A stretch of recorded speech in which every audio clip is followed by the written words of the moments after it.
Hello everybody, Smiles Flies again. This is Dave. Today I'm going to be tying up a zebra, or not, no, good lord. I'm tying up a Griffiths gnat. And I have a size 14 hook in the jaws. I'm getting a couple strands of peacock herl ready for the body, which I like a little bit of a thicker body on these. I guess it's personal preference. You don't have to make it real thick, but I like to make it a little thicker because I like it to be, I don't know, I feel like the bigger the fly is, the more it looks like a tasty treat to the trout. So anyway, now that I've got that out of there, this is really nice really nice peacock herl. It came from, I believe, Spirit Whiting Farms.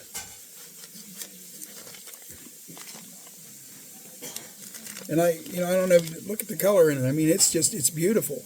It's nice and full and thick. I really like that. There's another place you can get pretty good stuff at too, and that's Spirit River. I'm sure you can find it just about anywhere. Just search peacock herl if you're looking for it, and you'll find it. But I'm just trying to tell you some of the places I found the better stuff at. But anyway, I'm going to get moving here. So what I like to do is get them pretty even in here. And all peacock herl is going to have a little bit of a white tip at the end, so I like to stack them together. And then I like to snip that off, so that's out of the way.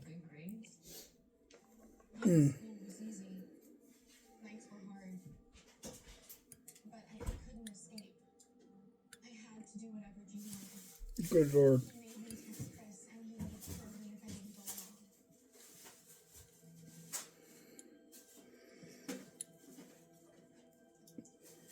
Right now I'm trying to make I'm going to be making a nice thread body on the shank here. And I'm using red on this one because all of a sudden I'm all into putting hot spots in my flies. It gives it, I guess it just makes them that much more visible. So my hot spot will be right behind the eye of the hook, right where I whip finish at. I'll put a little extra up there just to, I don't know, just to maybe fool the trout a little more. I don't know. A lot of guys might frown upon this, but that's what I like to do on, not all of them, but some of them. But we're going to lay this down right behind the eye a little bit, leave a little bit sticking over so you have something to cut. Pinch wrap, put it down, take it and start wrapping it back to the back. And you don't have to worry about being right beside each layer of thread. You can space it out the whole way back if you want to, as long as it's going to hold on to the hook. And I like to lift it up like so to see where I'm at. I want this to come back almost to where the barb would be sticking up off the hook. Yeah, that's about right. And then I'll go back up a little bit. And I'm going to grab this, lift it up and give it a snip right against the hook. Then Fly Smith scissors, they're really good for that. You can get real even cuts. And then I'm going to use a piece of grizzly hackle, which I've got a ridiculous amount of hackle. Not as much as some of the people I know, like talking about the Fly Smith. That guy's got hundreds and hundreds of saddles to the tune of probably $10,000, $15,000, $20,000 worth. It's crazy. He's addicted to it, kind of like he's addicted to his bobbins and other things fly tying. But then again, if you were him, you would be too. The guy has made quite a living off that. So anyway, back to this. I like to strip a few of the pieces of the on the sides of this. These are called barbs. I like to get some of the barbs cut off and have the main stem bare. And the reason is so I can tie it in and have something to cut off. And I don't know, I didn't put that in the way I wanted it. There it is, that's better. And we just sit it there and go over the eye just a little bit. Catch it in. There it is. And then I'm going to wrap it back, but it doesn't have to be like tight wraps. You can loosen them up a little bit because it's going to work either way. And I want to take it right to where the barb sticks up on the bottom of the hook there, where it turns and comes around. Everybody knows what the barb is. So there's that.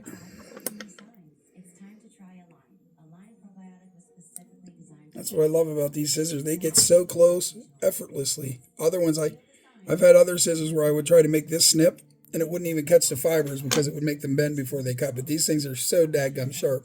See that? It even cut my thread there. All I did was rub across it. So you're going to have to give me a second while I rethread. I apologize. If you guys get the chance, this is called a Stonfo bobbin threader. And these things are real nice because they have a hook on the end. You're not sitting there trying to finagle and screw around with it. Some guys will just literally just stick it in the bottom of the shaft there on the bobbin and just suck it right up through. But I don't do it that way. I mean, sometimes I do, but now that I've got this, it makes my life so much easier because I've got humongous fingers.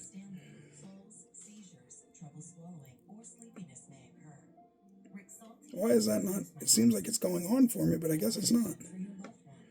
There, and once you catch it, you just pull it up through, and there it is. It comes right through for you. So what I have to do is I have to tie back in because I cut my thread, so I'm not going to go back too far, but I am going to wrap pretty taut. So this time I am going to actually wrap my wraps as close as I can because I need to make the body taper and get the body tight where the thread loosened up on me from it breaking. So I'm going to come back to where I stopped tying everything in and get right up to there, and then I'm going to go back up front. I've already got a pretty nice body going. So now I'm going to snip it without getting too close because, like I said, these things are so sharp, I'm telling you, you got to be careful with them.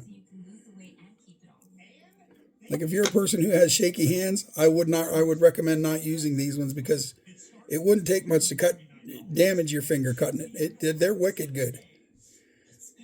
I've used many a pairs of, I've even used Renamids, and these are better than Renamids, in my opinion.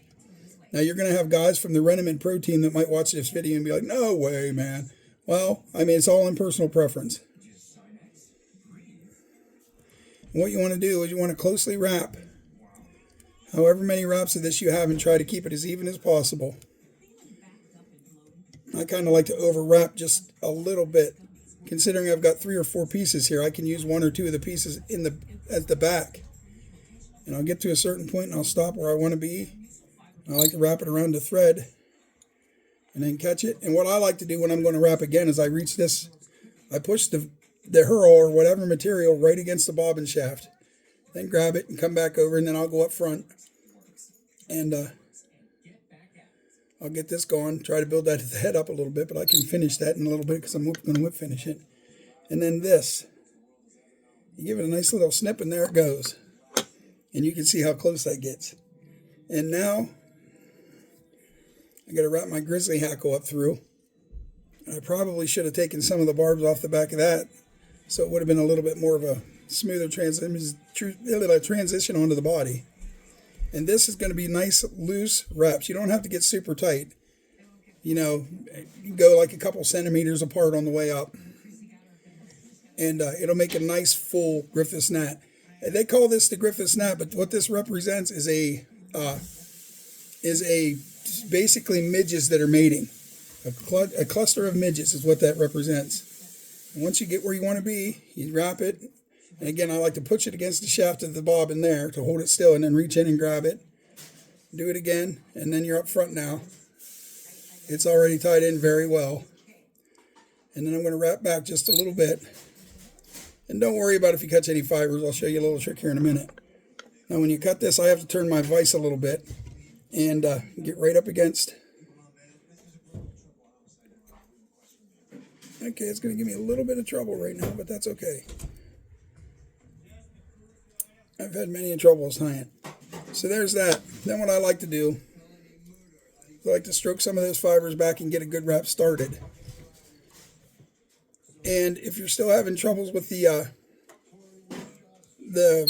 peacock, no, I'm sorry, the saddle, the grizzly hackle, pulling over the front of the hook, there's a couple things you can do. One, I'll show you both, even though I only need to do one, but I'm going to show you both.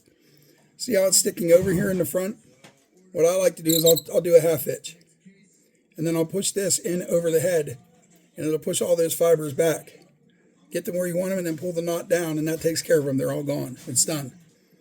There's a lot of ways to do it. Now I'm going to go ahead and put a whip finish in. Another way to get rid of them would be to use the hairline cautery tool, which it'll just burn the hairs off. But I'm trying to be able to do things without the use of that just because I feel like it's a fail-safe. It's kind of a cheat for a fly tire. You know, I'd rather just be a better tire and not run into that issue. So there it is. That's the Griffiths gnat, y'all. I'm going to put a little bead of some fly tires head cement on there. This is Unqua. And you don't want to hit the eye of the hook because, you know, the glue will dry and you won't be able to get your leader through it, which, boy, does that make people mad. And another way to do that is you can take your bodkin. I'm a little shaky today for some reason. And then I just stick that down into the bobbin, or the hole, the hook eye, whatever. Spin it. Now you know it's not going to dry there. And there it is. That's what you have. That is the Griffiths gnat. And I'm going to bring it closer so y'all can take a good look at it. There it is. And the hot spot. You see what I mean? That little bit of red right there is going to really help to bring the, you know, to give the trout something to see. Not that they ain't going to see that great big thing, but yeah. Anyway, and I am going to use the cautery tool because I have some that went over, so all you got to do is touch. Get anywhere near any hairs and it burns them right off. I think this is an intricate thing to have for a tire. But in its own way, it is a little bit of a cheat. But anyway, I want to thank you guys for coming into view. I'm going to try to be making a video every day to build this channel up. If you guys got a chance, like the video. If not, please subscribe. Get me to 1,000 subscribers. It doesn't cost anything to be a sub on these channels. Unless you choose to, down the road, I decide to put a sub for a team on here. Then it's like $4.99 or $5.99 a month. But right now, if I get to 1,000 followers, I'll be able to have more than 25 people watching me.